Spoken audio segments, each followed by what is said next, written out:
और JEE mains में paper में मेरा एक क्वेश्चन आया था, जेईई केमिस्ट्री का था, कि ऐसे 9,12,000 समथिंग को कुछ 223 ऐसे डिवाइड करना था। तो कुछ नंबर आ रहा था, मैं जैसे 920 ऐसे मान लो आ रहा था, 922 पॉइंट समथिंग, तो मैंने 920 तक ऐसे लगा लिया। लेकिन मेरी कैलकुलेशन स्पीड इतनी हाई नहीं थी कि मैं उसे जल्दी कर पाऊँ, क्योंकि मैंने पूरी साल भर तो ऐसे कैलकुलेटर से इसे किया था। लेकिन जब वो क्वेश्चन नहीं हुआ ना, तो मुझे ऐसा गिल्ट नहीं हुआ। ये अमित महाजन सर का आयनिक इक्विलिब्रियम का एक लेक्चर है, वन शॉट है, नीट का है। लेकिन ये अब टीचर जेईई और नीट में मतलब सेम ही तरह से पढ़ाते हैं, ऐसा नहीं तो एकदम तरीका ही अलग हो जाता है, लेवल थोड़ा सा अलग हो सकता है। लेकिन मुझे नीट का लेक्चर मिला है। एक बार आयनिक इक्विलिब्रियम में देखो इन्होंने कैसे पढ़ाया टॉपिक, कौन कौन से टॉपिक है एक बार देखो। यहाँ पे इन्होंने ऐसे पीएच निकालने के लिए रैंडमली कोई ऐसे सीक्वेंस नहीं है, पीएच ऑफ स्ट्रॉन्ग एसिड और base, pH of diluted acid and base, ऐसे इन्होंने पढ़ाया था। मैंने भी 11th में इन्हीं जैसे पढ़ा था, तो ऐसे ही इन्होंने पढ़ाया था। अब लेकिन क्वेश्चन जब आता है तो उसमें लिखा नहीं ना होता है कि कौन से टॉपिक से आया है, खुद सोचना होता है। और जब एकदम डिफ़िकल्ट क्वेश्चन आता है तो एकदम समझ भी नहीं आता है। मैंने नोट्स बनाए थे इनके और 11th में, वो मेरे पास है नहीं अभी, लेकिन मैं यहाँ पे दिखा रहा हूँ कि इन्होंने ऐसे ही मतलब पढ़ाया था। तो मुझसे क्वेश्चन हुआ नहीं। मुझे आयनिक इक्विलिब्रियम बहुत टफ लग रहा था, और सबको टफ लगता है आयनिक इक्विलिब्रियम, लेकिन मैंने ड्रॉप ईयर में ऐसे कुछ पढ़ा था। एक बार देखो तुमने, pH calculation, solution containing only acid and base, only one acid and base, more than one acid और बेस। और मोर देन वन एसिड में इसमें 3 केस है, मैंने यहाँ पे लिखा नहीं है। फिर मोनोप्रोटिक, यहाँ पे ओनली वन में मोनोप्रोटिक, पॉलीप्रोटिक, स्ट्रॉन्ग, वीक, और पॉलीप्रोटिक में भी 3 है। Solution containing salt, solution containing acid and base और प्लस सॉल्ट, बफर सोल्यूशन जिसे बोलते हैं, और ये है। अब जब क्वेश्चन आएगा तो मुझे पता रहेगा कि कौन सा टॉपिक से है। जैसे ही क्वेश्चन आएगा मैं पूछूंगा कि इसमें solution containing only one acid और बेस है, कि सोल्यूशन कंटेनिंग कितना है, ऐसे। और फिर ओनली वन एसिड और मोनोप्रोटिक है, स्ट्रॉन्ग है, क्या है। अब इसमें जाओगे तब तुम स्ट्रॉन्ग मोनोप्रोटिक एसिड और स्ट्रॉन्ग मोनोप्रोटिक बेस, इसमें भी एक केस है कि अगर कंसनट्रेशन 10⁻⁻⁶ से ज़्यादा है तो अप्रॉक्सीमेशन लेना है, ठीक है। ऐसे ही देखो इसमें केस है, सारे ऐसे लिख दिए हैं मैंने। अब वीक में एक एक्स्ट्रा केस आता है, जब Ka/C की वैल्यू 100 से ज़्यादा होती है तो weak acid can be treated as strong acid. ऐसे ही कम से कम 12 तरह के केस हैं। अगर तुम अच्छे से नहीं पढ़ोगे तो तुम कैसे क्वेश्चन देखने के बाद समझ पाओगे कौन सा केस है। एकदम इसको अच्छे से देखो। यहाँ पे ब्रोंसेट एसिड और बेस की थ्योरी, इसके बिना तो कोई क्वेश्चन कर ही नहीं सकता है। यहाँ पे वीक एसिड, इसके आगे का सॉल्ट हाइड्रोलिसिस कैसे पढ़ाया गया है। एक बार सॉल्ट हाइड्रोलिसिस में चेक करो कैसे। Salt form by strong acid, strong base, strong acid, weak base, इसमें किसको इग्नोर करना है एकदम अच्छे से समझाया गया है। यहाँ पे इसको वैल्यू देखो, salt form by week acid, weak base. और ये जो होता है ये तो मतलब सब लोग पढ़ाते हैं, इसमें किसको किसको को इग्नोर करना है, क्या आता है, ठीक है। ऐसे ही मतलब इसका ये जो होता है मल्टी, जो होता है मल्टी आयन वाला, उसको कैसे किया जाता है, एम्फोटेरिक सॉल्ट इसे बोलते हैं।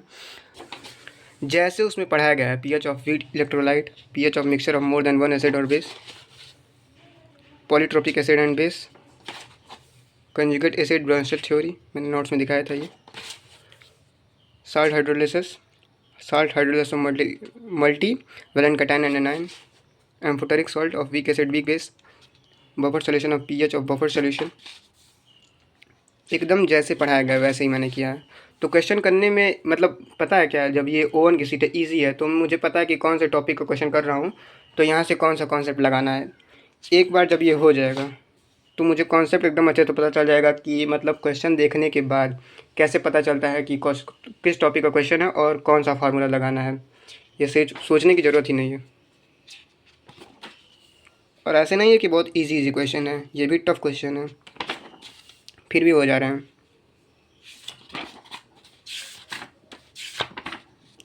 पता है मैंने ये क्वेश्चन लगाया था, ये थोड़ा सा टफ क्वेश्चन था, 99 नंबर। मैंने इसे लिख दिया था रहने दो, क्योंकि मैंने ऐसे टिक जो क्वेश्चन नहीं किया था तो उसका मतलब था कि मुझे नहीं आ रहा है।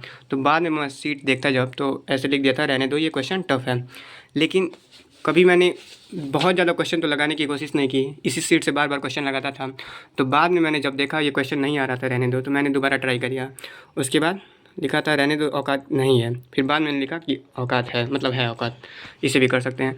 तो इसीलिए मैं कहता हूँ कि बहुत ज़्यादा क्वेश्चन लगाने की ज़रूरत नहीं है कि बार बार अलग अलग सीट, एक ही सीट करो और अच्छे से करो, उसी को 2-3 बार करो। और फिजिकल फॉर्म में अगर सीट होगी ना ऐसे, तो क्या होगा कि हम बार बार उसे देखेंगे। ऑनलाइन अगर तुम कहीं सॉल्व करोगे PDF उडीएफ से, तो वो उतना सही नहीं रहता है, क्योंकि दोबारा हम देखते नहीं हैं। मैंने ऐसे एक देखा था कि फिजिकल फॉर्म में मतलब लिखने से क्या फ़ायदा होता है, और ये आयनिक की है, ऐसे ही O2 की है। O2 की मुझे जेईई में से पहले टाइम नहीं मिला था, मैंने छोड़ दिया था। लेकिन O2 में पीछे आप देख सकते हो कि जेईई में की भी सीट है, इसे मैंने सॉल्व किया था। जेईई में मैं दिखा दे रहा हूँ, ये जेईई मेंस वाला है पोर्शन, मैंने इसे सॉल्व किया था जेईई मेंस का पूरा। O1 और S1 किया था और जेईई मेंस किया था। और यही आयनिक नहीं है, ये पूरा देखो मैंने कितना किया है, ये पूरी सीट है। और पता है मैंने किस टीचर से पढ़ा था? ये एक के सर से मैंने पढ़ा था। और एक के सर से पढ़ने का एक और फ़ायदा है, उनका एक बार नोट्स देखो इक्विलिब्रियम का। वो एक चैप्टर में थ्योरी पे ज़्यादा ध्यान देते हैं और क्वेश्चन थोड़ा सा मतलब स्टैंडर्ड क्वेश्चन ही कराते हैं। मतलब सारा क्वेश्चन यही नहीं कि करा ही रहे हैं क्वेश्चन, 100 क्वेश्चन करा दिए क्लास में अब तुम समझ जाओगे, नहीं ऐसा नहीं है। वो 10 क्वेश्चन मैक्सिमम कराते हैं। ये क्वेश्चन देखो, पहला क्वेश्चन है इस चैप्टर का, इसी में केस भी है, केस 1 1 2 3 है। अब यहाँ पे equilibrium constant expression in alpha, इसमें भी 1-2 क्वेश्चन है, ज़्यादा नहीं है। ली चार्टियर प्रिंसिपल में भी 3 या 4 क्वेश्चन है। चैप्टर ख़त्म हो गया, बस यहाँ से चैप्टर ये ख़त्म हो गया है। इसमें यहाँ 2 क्वेश्चन हो रहा है। मैक्सिमम वो एक चैप्टर में 10 क्वेश्चन कराते हैं। और इसका मतलब ये नहीं है कि कम क्वेश्चन है तो एडवांस लेवल का नहीं होगा। एक बार तुम इनका ये देखो, श्रोडिंगर वेव इक्वेशन, ऐसा मैंने अभी तक मतलब बहुत टीचर से फिजिकल केमिस्ट्री देखा है, वन शॉट बहुत लोगों का देखा है, लॉन्ग लेक्चर देखा है, नोट्स देखा है, ऐसा श्रोडिंगर वेव इक्वेशन किसी ने नहीं समझाया है। ग्राफ में अल्फ़ा थीटा और क्या होता है कि थीटा अगर 0 हो जाए तो एक्स एक्सिस हो जाए, 90 हो जाए एक्स वाई प्लेन, अच्छे से समझाया है। श्रोडिंगर वेव इक्वेशन, इसमें रेडियल का पार्ट क्या है, एंगुलर पार्ट क्या है, प्रोबेबिलिटी क्या है, प्रोबेबिलिटी डेंसिटी, इसमें एकदम अच्छे से समझाया गया है ना। देखो total probability 90% in specific volume, this volume is known as orbital, orbital की डेफिनेशन। और ये देखो variation of radial part of wave function with R, पूरा एकदम अच्छे से समझाया है। इसमें सिग्मा क्या होता है, ठीक है, और सिग्मा में कौन सा है, उसमें नीचे एन की जगह क्या होता है, एल क्या होता है, और ग्राफ दिखाया है। और हम लोग देखते हैं ना कि कितने रेडियल नोड होते हैं ना, तो हम लोग कैसे रटा दिया जाता है कि कैसे कैसे होता है, तुम लोग रट लो। यहाँ पे रेडियल नोड का पूरा डेफिनेशन कैसे आया है, ग्राफ बताया गया ना, तो कितनी बार कट किया है उसको, आर एक्सिस को, उसी से पता चल गया है रेडियल नोड कितनी बार है। देखो एक बार, रेडियल प्रोबेबिलिटी डिस्ट्रीब्यूशन, फिर यहाँ पे angular part of wave function भी पढ़ाया गया है। ये डी ऑर्बिटल, ये डी ऑर्बिटल का शेप कैसे है, यहाँ पे कॉस थीटा। और ऐसा नहीं है कि इसमें क्वेश्चन नहीं आया है, क्वेश्चन एक बार आया था, इसे ऐसे ही ग्राफ रैंडमली पूछ लिया गया था। तो कुछ लोग बोलते हैं टफ है, सिलेबस के बाहर है, सिलेबस के बाहर नहीं था, ये यहीं से क्वेश्चन आया था। यहाँ पे एकदम एडवांस लेवल का सर पढ़ाते हैं। मैंने इनसे आईआईटी स्कूल में 12th में ही मैंने इनका बैच ले लिया था और आईआईटी स्कूल में पढ़ा था। ये यहाँ पे करियर विल में पढ़ाते हैं, वहाँ से नहीं पढ़ा था, मैंने आईआईटी स्कूल से पढ़ा था, ऐसे ही मैंने पढ़ा था। और उनके क्लास में ऐसा नहीं है कि सिर्फ 10 क्वेश्चन कराए जा रहे हैं तो क्वेश्चन 10 ही होंगे, तो ऐसा नहीं है। वो जो सीट प्रोवाइड करते हैं उसमें एक सीट में अगर O1 और O2 भी, O1 और S1 भी तुम देख लो तो कम से कम 120 से 130 क्वेश्चन ऐसे ही होते हैं। और वो मतलब क्लास में क्या करते हैं कि शुरू के लगभग 40-45 मिनट में सिर्फ सीट का ही डिस्कशन करते हैं। तो सीट क्लास के बाहर नहीं है। कि कुछ लोग टीचर क्या करते हैं कि वो क्वेश्चन करा देंगे और कहते हैं क्वेश्चन तुम कुछ करा देते हैं क्लास में और कहते हैं कि तुम कहीं से करो, मॉड्यूल कर लो, डीपीपी कर लो, टेस्ट कर लो, कुछ नहीं। सीट उनकी जो मिल रही है उसी को तुम करो, उसी में जेईई मेंस का पीवाईक्यू है, O1 है, S1 है, तुम्हें टाइम मिले तो O2 S2 भी करो। और एडवांस लेवल का क्वेश्चन भी है O2 S2 में, बहुत एडवांस है, और उसमें जेईई एडवांस का पीवाईक्यू है। मैंने उसको बाद में किया था एग्जाम गोल वेबसाइट से, मैंने जेईई मेंस के पहले से टाइम नहीं मिला था। तो मुझे लगता है कि यही पढ़ना सही है। और कुछ लोग ये कहते हैं कि फिजिकल केमिस्ट्री में क्या है कि हर टाइप के तुम कुछ कुछ क्वेश्चन लगा लो, 100-2 क्वेश्चन, 100-200 क्वेश्चन, और एक चैप्टर में, उसके बाद क्या हो जाएगा, तुम्हें हो जाएगा। तो मैं उन लोग से कहना चाहता हूँ कि जेईई एडवांस 2017 में क्वेश्चन आया था और वो बता दे कि वो किस टाइप में आ रहा है। मेंस में ऐसा ज़्यादातर क्वेश्चन होता है कि जो किसी टाइप में आ जाता है, लेकिन एडवांस में ऐसे बहुत रेयर क्वेश्चन होते हैं जो किसी टाइप में आ जाए कि एकदम सिंपली हो जाए।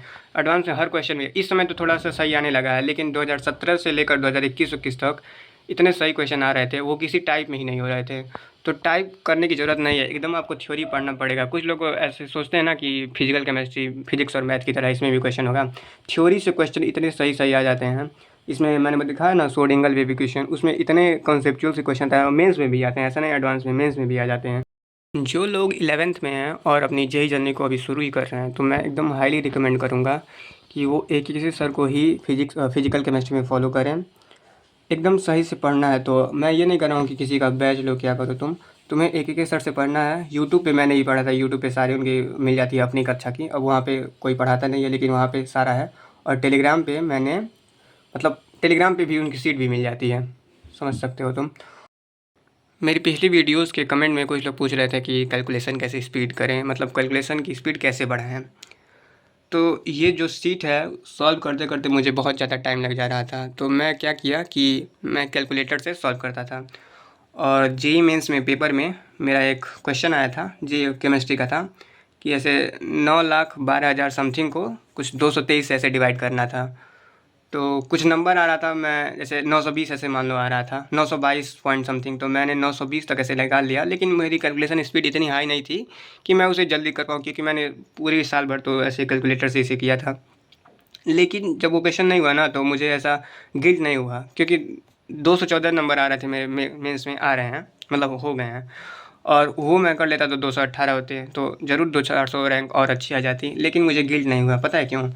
क्योंकि मैंने कैलकुलेटर से सॉल्व किया, तो मुझे क्वेश्चन सॉल्व करने में बहुत कम टाइम लगते थे। तो मैं क्या किया, कैलकुलेटर से सॉल्व करता था, तो मैंने बहुत ज़्यादा वैरायटी के क्वेश्चन कर लिए हैं। तो अगर फिजिकल केमिस्ट्री में 10 क्वेश्चन आए थे, तो 10 क्वेश्चन मुझे 9 आ इसी रहे थे, 9 क्वेश्चन इसीलिए आ रहे थे क्योंकि मैंने सारा वैरायटी कवर किया था। उसमें से एक क्वेश्चन मुझसे नहीं हुआ कैलकुलेशन की वजह से, तो उसमें कोई दिक्कत नहीं है।